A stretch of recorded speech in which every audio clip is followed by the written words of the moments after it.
My name is Mike Herdzen. I'm a golf course architect from Columbus, Ohio. I represent the firm Herdzen Golf Design, and we have done probably about 400 golf courses over about a 45-year period, and we're very pleased to be here at Ottawa Hunt and Golf.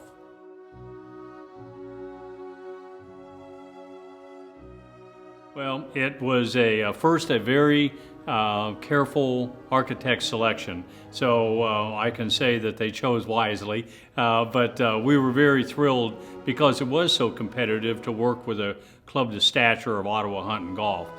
So first we were selected by the committee based on the approach we were taking, which is a very practical, reasonable approach of form follows function. We want to make the golf course fun, but it had to be done in a very practical way.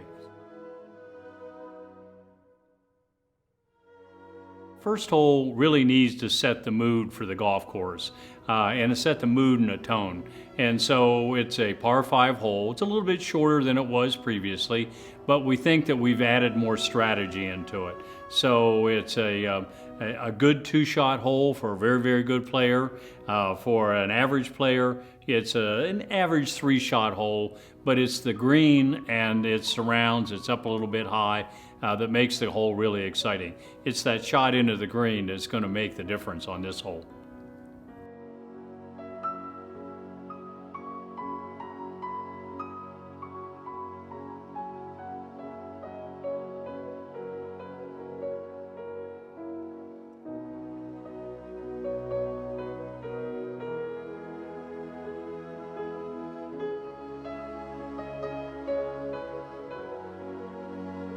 The second hole is a par 4 that's just a little bit longer than it was previously.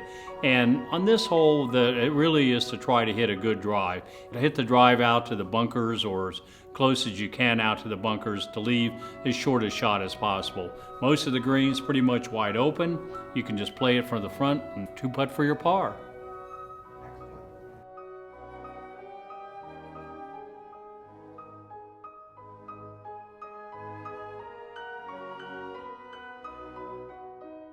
The third hole was a lot of people's favorite hole, and we didn't want to lose that feeling of that hole very much.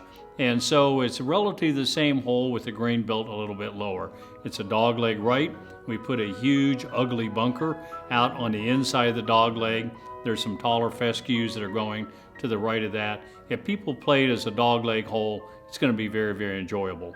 But like all of these greens, there's a few places where we can locate the hole that will make a very, very difficult approach.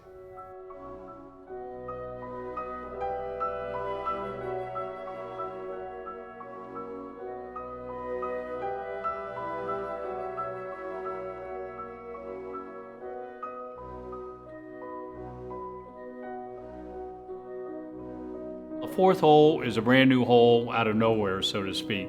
It's a par 3 that plays up on top of the hill, down across the lake to a new green that was built also in a wooded area that was unused. So this hole is the wow hole.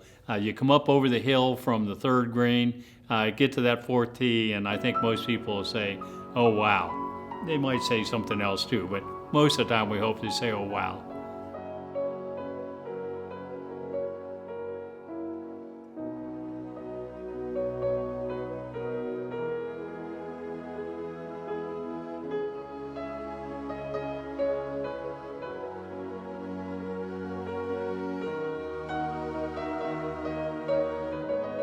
The 5th hole was, for the most part, everybody's favorite. Everybody didn't really want to change the 5th hole, which is now the driving range, because they felt that that was really the spirit of the West 9 at Ottawa Hunt. So this 5th hole really is a reflection then of trying to duplicate the drama, the difficulty, the elements that the old hole had. And again, this hole really relies on hitting a strong drive, and then it's a bit of a blind shot. You have to trust yourself playing that shot into the green. It's hidden by a bunker on the left and a little bunker that comes in from the right side that makes it exciting. So you got to pull the trigger and wait and see what you hit. The sixth hole probably was as close to the Willey Park original as existed on the golf course. The tee and the green were relatively in the same position. Some of the old bunkering was where perhaps Willey Park would have left it. I wasn't around when Willey was, but it looks like the kind of thing that would be done back in the Woodshaft Club era. And so we wanted to keep that same spirit. We moved the green back a little bit. We moved the bunkers a little bit closer to the green. So we really challenged the better player, and we really don't punish the average to weaker player as it was before.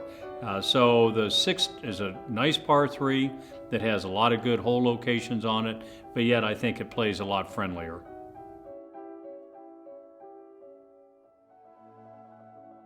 The seventh hole, being a par 4, is on the short side, and it's kind of a narrow little place where the green had to fit between the ninth tee and the woods on the right. And we wanted a green that was long and thin and would require really an accurate second shot. So the average player or the better player can hit the drive pretty much with impunity, but when it comes to playing in that second shot, you got to be a little bit more careful. Smart play is always to the center of the green.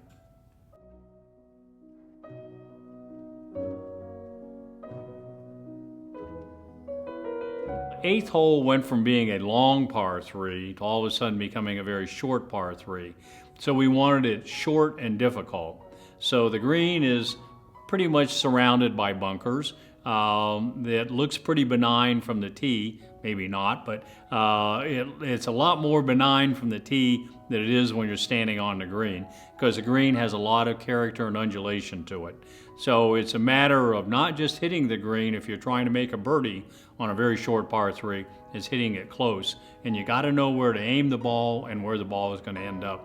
I think this is a hole that as members play it more often, they'll learn its personality and they'll know how to play it. So local knowledge will prevail.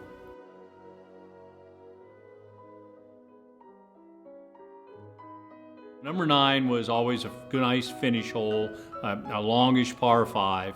By shortening the 8th hole, we have the facility now to build a back tee on 9 at some point if the club were to choose to do that, and make it an extraordinarily long par 5. But even from the tees as it is now, which are the old tees, the hole still plays to a new green that has been, the bunkers have been more closely integrated to the putting surface. The hole locations, the tough hole locations, are back left, but it'll be a fun kind of a par 5 hole just about for everybody.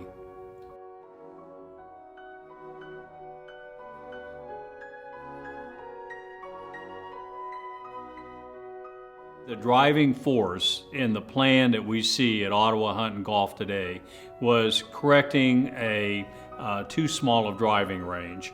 The great discriminator among top clubs in North America is the quality of the learning center and a practice facility. And quite frankly, Ottawa was falling behind. So what we have done is to move the first hole to where the practice range used to be, and we moved the practice range to where the 5th hole used to be, and so we believe that we've dramatically improved both.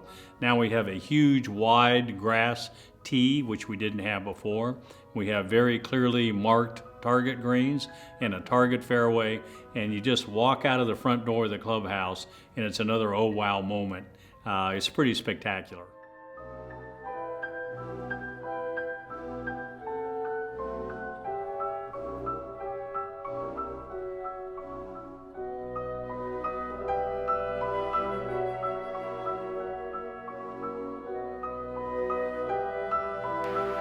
Psh.